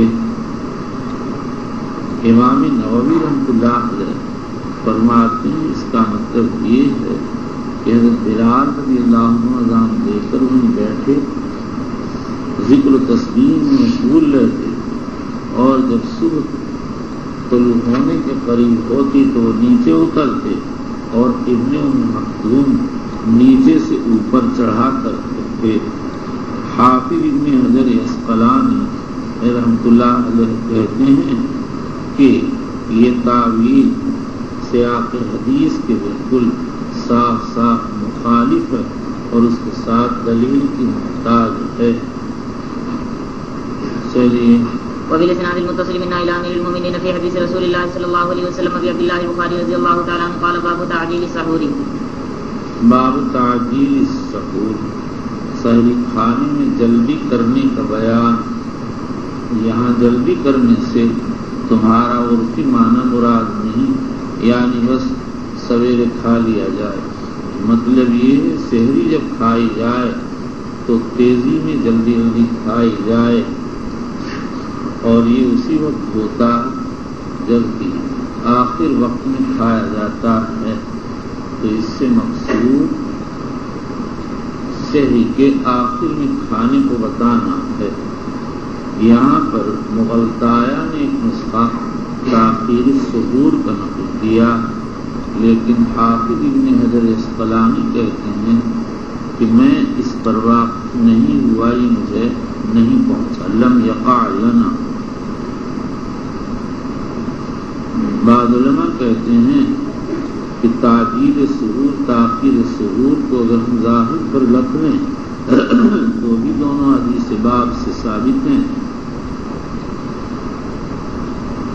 سحر کے فعل سے تعجیل کا ثبوت ہوتا ہے اور حضور اکرم صلی اللہ علیہ وسلم کے سحور سے کے فعل سے تاخیر کا، لیکن یہ بالکل بعید ہے۔ بخاری نے آخر ایک ہی ترجمہ منعقد کیا ہوگا۔ صحیح بات وہ لوگوں نے ذکر کی گئی کہ تعجیل سے مراد نہ جلدی جلدی کھانا ہے۔ چلیے وبه قال حدثنا محمد بن عبيد الله قال حدثنا عبد العزيز بن ابي حازم عن ابيه ابي حازم عن سهل بن سعد قال كنت اتسحر في اهلي ثم يكون سرعتي ان ادرك السحور مع رسول الله صلى الله عليه وسلم ان ادرك السحور مع رسول اللہ صلی اللہ علیہ وسلم، اسی طرح سے یہاں پر وارد ہو گیا ہے، لیکن حاشیے کا نسخہ ہے ان ادرک السجود مع رسول اللہ صلی اللہ علیہ وسلم، یہی نسخہ صواب ہے، اور مطلب یہ ہے کہ میں سحری کھا کر چلتا تھا اور فکر یہ ہوتی تھی کہ فجر کی نماز آپ کے ساتھ پا جاؤں، اور یہ اسی وقت ہوگا جبکہ حضور صلی اللہ علیہ وسلم جبکہ سحری بہت آخر میں کھاتے ہیں، ورنہ سرعت کی کیا ضرورت تھی، اطمینان سے کھاتے اطمینان سے چلتے اور نبی اکرم صلی اللہ علیہ وسلم کے ساتھ نماز پڑھتے. چلیے. وبالاسناد المتصل من الى امير المؤمنين في حديث رسول الله صلى الله عليه وسلم ابي عبد الله البخاري رضي الله تعالى عنه قال باب قدر كم بين السحور وصلاه الفجر. قدر کم بین السحور وصلاة الفجر. بین السحور اے بین اختتام السحور وصلاة الفجر اے بین ابتداء صلاة الفجر، یعنی سحری ختم ہونے اور نماز فجر کے شروع ہونے میں کتنا فاصلہ ہونا چاہیے. روایت سے معلوم ہوا 50 آیت پڑھنے کے مقدر، اور 50 آیتیں 4 منٹ میں پڑھی جا سکتی ہیں. تو اس کا مطلب یہ نکلا کہ دونوں میں زیادہ فاصلہ نہ ہونا چاہیے، اور اس سے یہ بھی نکل آیا کہ سحری کا آخری وقت طلوع صبح صادق ہے، جس کے فوراً بعد فجر کی نماز پڑھی جاتی. چلیے. وبه قال حدثنا مسلم بن ابراهيم قال حدثنا هشام قال حدثنا قتادة عن انس عن زيد بن ثابت رضي الله تعالى عنه قال تسحرنا مع رسول الله صلى الله عليه وسلم ثم قام الى الصلاه قلت كم كان بين الاذان والسحور قال قدر 50 آية. وبالاسناد المتصل منا الى امير المؤمنين في حديث رسول الله صلى الله عليه وسلم ابي عبد الله البخاري رضي الله تعالى عنه قال باب بركة السحور من غير ايجاب لان النبي صلى الله عليه وسلم اصحابه واصلوا ولم يذكر السحور. فرماتے سحور برکت کی چیز واجب نہیں، اس لیے کہ نبی اکرم صلی اللہ علیہ وسلم رات کے صحابہ نے وصال کیا اور بیچ میں سحور کا کوئی تذکرہ نہیں. یہاں پہنچ کر علامہ ابن بطال نے امام بخاری پر غفلت کا الزام لگایا اور کہتے ہیں امام بخاری نے اس کے بعد ابو سعید خدری کی حدیث تخریج کی ہے، یہ کم اراد یواصل فلیواصل السحر، اور یہی وقت سحری کا ہے. والمفسر یقضی علی المجمل. خلاصہ یہ ہے کہ محض وصال سے سحری کا غیر واجب ہونا ثابت نہیں ہوتا ہے، کیونکہ سحری وصال کا منتہا سحر کا وقت ہے. لہذا جب وصال ختم ہوا تو آگے سحر کا وقت موجود ہے، اس میں آدمی سحری کھائے گا.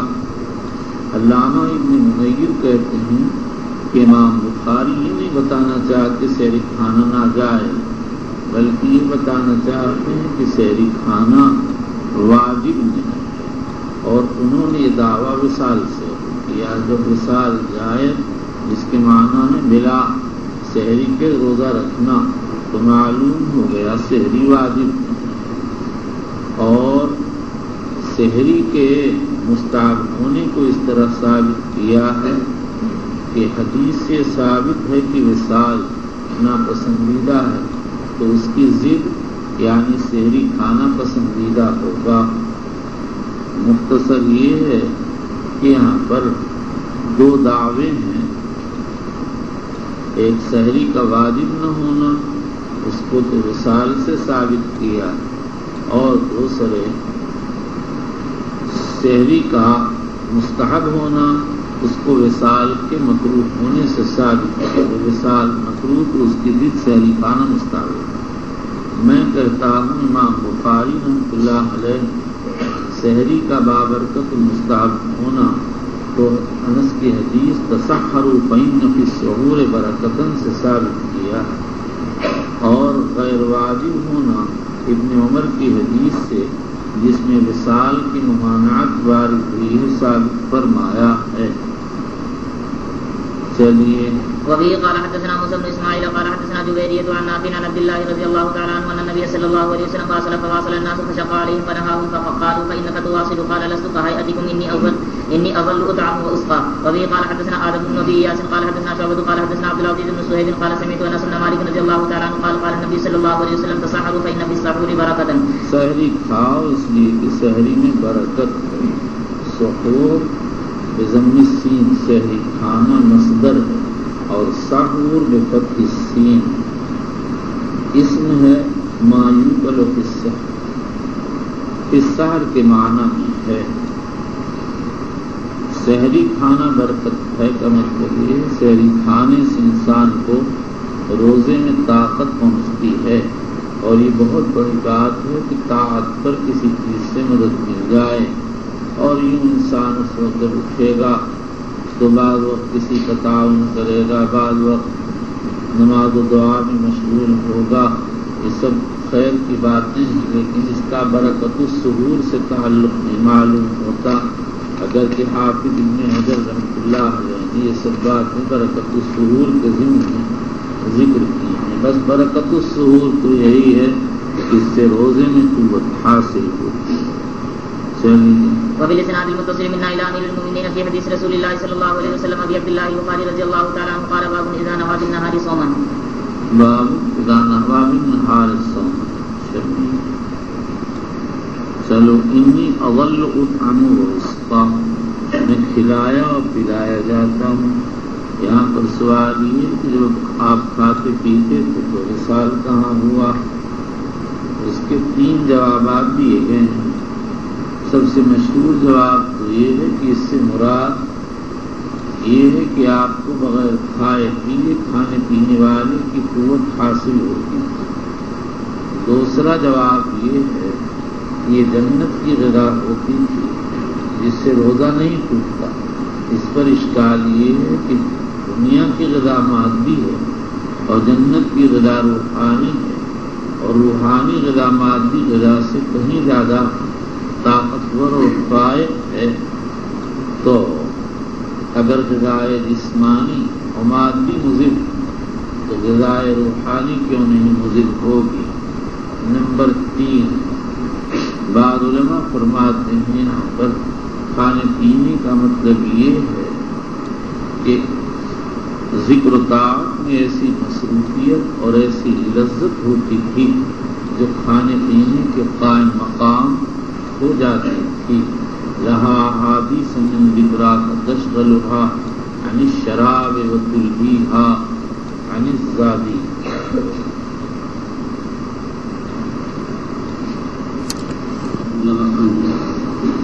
اما بعد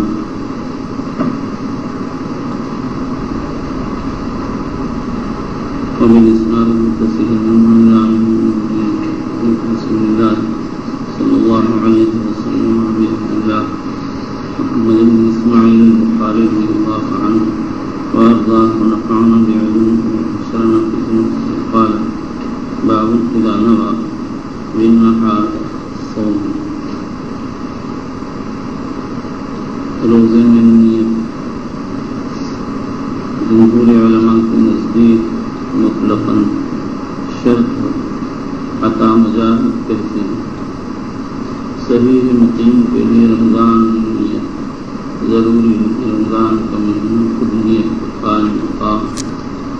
جمہور نے الاعمال بالنیت کو دلیل میں پیش کیا، پھر اس کے بعد امام ابو حنیفہ، امام شافعی، امام احمد کی مشہور فرماتے ہیں روزانہ کی مستقل نیت ضروری ہے۔ امام مالک، امام احمد کی روایت میں فرماتے ہیں اول رمضان میں ایک نیت کر لینا کافی ہے۔ اس کے بعد امام مالک و داؤد کہتے ہیں ہر روزے میں رات سے نیت ضروری ہے۔ امام شافعی، امام احمد فرماتے ہیں فرض میں رات کی نیت ضروری ہے، اور دن میں اور نفل میں دن سے نیت کر لینا کافی ہے۔ پھر اس کے بعد اگر کسی نے دن میں نیت کی تو جس وقت سے نیت کی ہے اسی وقت سے روزہ شمار ہوگا، یا سارے دن کا روزہ شمار کیا جائے گا۔ امام احمد فرماتے ہیں کہ جس وقت سے روزے کی نیت کی ہے، یہی ان کے اصحاب کا ایک قول ہے۔ ان کے اصحاب کا دوسرا قول یہ ہے کہ سارا دن روزہ شمار کیا جائے گا اور روزہ لکھا جائے گا، اور یہی شافعیہ کے دونوں اقوال۔ امام ابو حنیفہ فرماتے ہیں کہ اگر صوم معین جیسے رمضان کا روزہ یا نظر معین یا نفل ہو تو اس میں دن پر کی نیت کافی، اور اگر صوم غیر معین جیسے قضاء رمضان یا نظر غیر معین اس میں رات کی نیت ضروری ہے۔ صوم معین میں دن کی نیت کے کافی ہونے کی دلیل یہ ہے کہ نبی اکرم صلی اللہ علیہ وسلم صوم عاشورہ کے بارے میں اعلان کرایا کہ من لم یاکل فلیتم صومہ، اور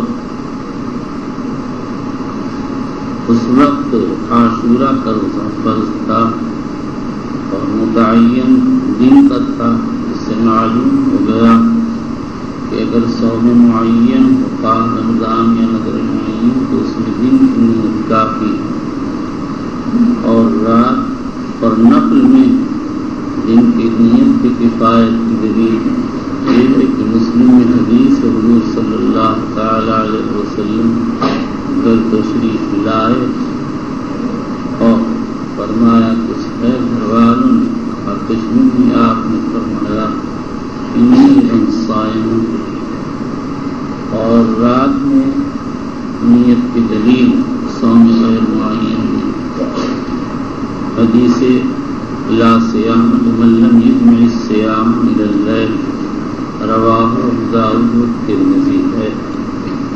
والامام بخاری رضی اللہ عنہ علی الاطلاق دن کی نیت کو کافی مانتے ہیں اور صوم عاشورہ کے حصے سے استدلال کرتے ہیں، اور لا صیام لمن لم یجمع الصیام مختلف فی روایت کو ظاہر بخاری اس کو ثابت نہیں مانتے ہیں، اور اگر ثابت ہو تو اس کے معنی بعض فقہائے حنفیہ نے بیان کیا کہ آدمی اگر صرف ارادے کے وقت سے روزے کی نیت کرے تو اس کا کوئی اعتبار نہیں، نیت میں تو یہی ہوگا کہ میں پورے دن کا روزہ رکھتا ہوں، مثلاً 10 بجے کوئی نیت کرتا تو 10 ہی بجے سے روزہ شروع کرنے کا ارادہ صحیح نہیں، پورے دن کے روزے کا ارادہ کرنا ضروری ہوگا، ماضی کا بھی اور مستقبل کا بھی، اور ماضی کا ارادے کا مطلب یہ ہے کہ آدمی یہی سمجھے کہ جو کھانا پینا درد ہوا اس میں اللہ کی رضا کا ارادہ کرتا ہوں اور اس کو آئندہ آنے والے وقت کے تابع بنا کر صوم میں داخل کرتا ہوں۔ واللہ تعالی یہ بات ہم کو کر دینا ہے تو مختصر آخر کی بات ذرا اللہ تعالیٰ کی توفیق سے کریں گے۔ چلیے بسم الله الرحمن الرحيم وبالاسناد المتصل منا الى امير المؤمنين في حديث رسول الله صلى الله عليه وسلم ابي عبد الله البخاري رضي الله تعالى عنه قال وقالت ام الدرداء كان ابو الدرداء يقول عندكم طعام فان قلنا لا قال فاني صائم يومي هذا وفعله ابو طلحه وابو هريره وابن عباس وحذيفه وبه قال حدثنا ابو عاصم عن يزيد حذيفه اللہ اللہ بات میں سے ہے تو حذیفہ پڑھ دیا چل وبه قال حدثنا ابو عاصم عن يزيد بن ابي عبيد عن سلمة بن الاكوع ان النبي صلى الله عليه وسلم بعث رجلا ينادي في الناس يوما ثلاثيات بخاری سے امام بخاری اور نبی اکرم صلی اللہ علیہ وسلم کل 3 وسائط میں ابو عاصم یزید سلمہ، یہی حدیث قائم ہے 268 صفحے پر عن المکی یزید سلمہ آ رہی، صرف استاد بدل گیا، یہاں ابو عاصم آنے والے مقام پر مکی چلی۔ ان النبي صلى الله عليه وسلم بعث رجلا ينادي في الناس يوم عاشوراء ان من اكل فليتم او فليصوم ومن لم ياكل فلا ياكل وبالاسناد المتصل منا الى امير المؤمنين في حديث رسول الله صلى الله عليه وسلم ابي عبد الله البخاري رضي الله تعالى عنه قال باب الصائم يصبح جنبا باب الصائم يصبح جنبا، یعنی اگر روزے کی حالت میں کسی نے صبح کی تو جنوب تھا تو اس کی وجہ سے اس کے روزے پر کوئی اثر پڑے گا یا نہیں پڑے گا۔ امام رضی اللہ عنہ کہتے ہیں کوئی اثر نہیں پڑے گا۔ عائشہ ام سلمہ نقل کرتی ہیں نبی اکرم صلی اللہ تعالی علیہ وآلہ وسلم سو کرتے اس حال میں کہ آپ جنوب ہوتے تھے۔ کان یدرکہ الفجر وہو جنب۔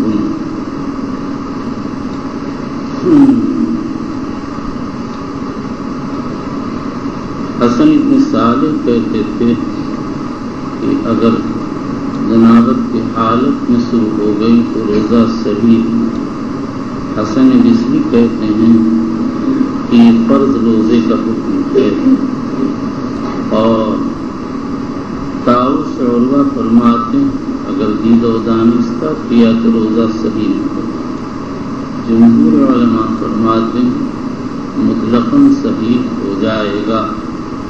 جو لوگ یہ اور ان کی دلیل وہی ام سلمہ اور عائشہ کی روایتیں، جو لوگ مطلقاً عدم صحت یا بالقید عدم صحت کے قائل، وہ ابو ہریرہ رضی اللہ عنہ کی حدیث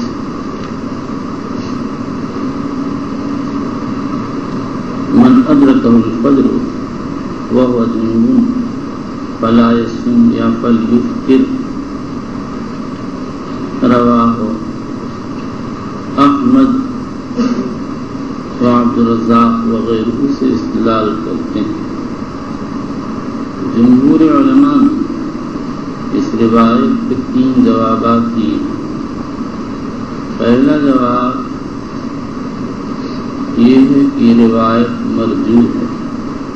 امام شافعی فرماتے ہیں عائشہ اور ام سلمہ نقل کرتے ہیں کہ حضور اکرم صلی اللہ علیہ وسلم روزہ رکھتے تھے، اور وہ دونوں آپ کے احوال اور ان مسائل سے زیادہ باخبر ہیں۔ امام بخاری رضی اللہ عنہ فرماتے ہیں کہ عائشہ اور ام سلمہ کی جو روایتیں وہ اسند یعنی ان کی سند افواہ ہے، بخلاف اس روایت کے جو افطار پر دلالت کرتی۔ دوسرا جواب یہ ہے کہ وہ روایت منسوخ ہے۔ یہی ابن خزیمہ ابن منذر طحاوی خطابی کی رائے، اور یہ لوگ یہ کہتے ہیں کہ اصل میں ابتدا میں سو جانے کے بعد کھانے پینے کی اجازت نہیں تھی، اس کے بعد اجازت ہو گئی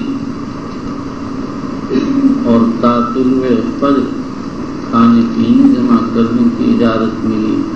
فرمایا گیا کلوا واشربوا احل لکم لیلۃ الصیام الرفث الی نسائکم ہن لباس لکم وانتم لباس لہن علم اللہ انکم کنتم تختانون انفسکم فتاب علیکم وعفا عنکم۔ آگے ایک صاحب بول دے، کیا 10 آدمی بولتے ہیں؟ جب تجھ کو یاد نہیں بولنی کیا ضرورت؟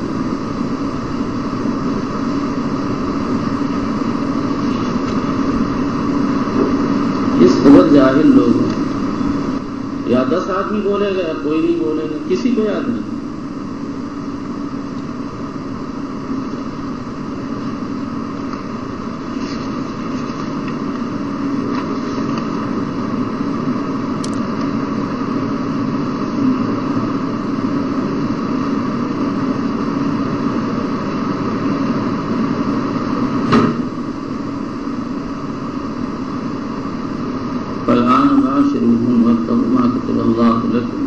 وكلوا واشربوا حتى يتبين لكم الخيط الذي من الخيط الأسود من الفجر ثم تسلموا إلى الليل۔ اس آیت شریفہ میں اللہ تعالی شانہ نے اکل و شرب اور جماع کی طلوع فجر اجازت دی ہے۔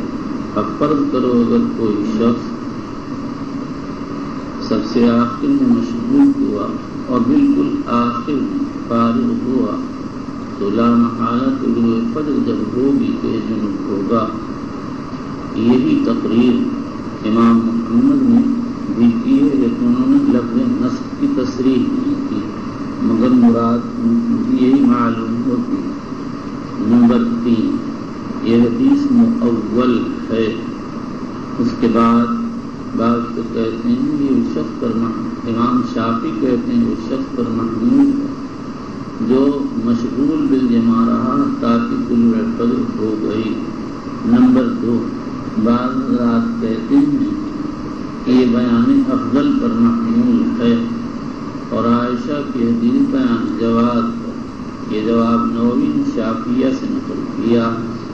اور بعض کہتے ہیں سلم کا فلا یفطر میں تحریف ہو کر فل یفطر بن گیا، لیکن یہ تعویل غلط ہے.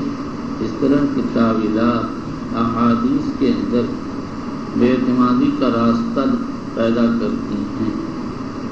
چلیے. وبه قال حدثنا عبد الله بن مسلمة عن مالك عن سمي مولى ابي بكر بن عبد الرحمن بن الحارث بن هشام بن المغيرة انه سمع ابا بكر بن عبد الرحمن قال جئت انا وابي حتى دخلنا على عائشة وام سلمة. وحدثنا ابو اليمان قال اخبرنا شعيب عن الزهري قال اخبرني ابو بكر بن عبد الرحمن بن الحارث بن هشام ان اباه عبد الرحمن اخبر مروان ان عائشة وام سلمة اخبرته ان رسول الله صلى الله عليه وسلم كان يدرك الفجر وهو جنب من اهله ثم يغتسل ويصوم. وقال مروان لعبد الرحمن بن الحارث اقسم بالله اس میں کوئی غلطی نہیں کہ آپ لوگ آیت غلط پڑھتے ہیں، سب حافظ بولتے ہیں، لیکن کبر ہے آپ لوگوں میں، اپنی بات نہیں بتانا چاہتے. ہر ایک پڑھتا ہے اور ڈرتا ہے کہ غلطی نہ ہو جائے اور میں شرمندہ نہ ہوں، اس لیے زور سے نہیں پڑھتا. یہ کیا ہو گئی؟ اگر آہستہ پڑھو گے مجھ کو کیا پتہ چلے گا؟ میں تو حافظ ہوں نہیں. چلیے. وقال مروان لعبد الرحمن بن الحارث اقسم بالله لتفزعن بها ابا هريره ومروان يومئذ على المدينه فقال ابو بكر فكره ذلك عبد الرحمن ثم وجہ یہ کہ شاگرد تھے، استاد کے سامنے دو بدو کیسے کہہ دیتے آپ نے کیا بیان کر دیا، آپ کے خلاف حدیث دوسرے لوگ کہہ رہے ہیں. چلیے. فكره ذلك عبد الرحمن کا ادب کہ استاد کی بات کو امیر مدینہ کے حکم ہونے کے باوجود رو در رو رد کرنا پسند نہیں کرتے ہیں. یہ کیسا ادب تھا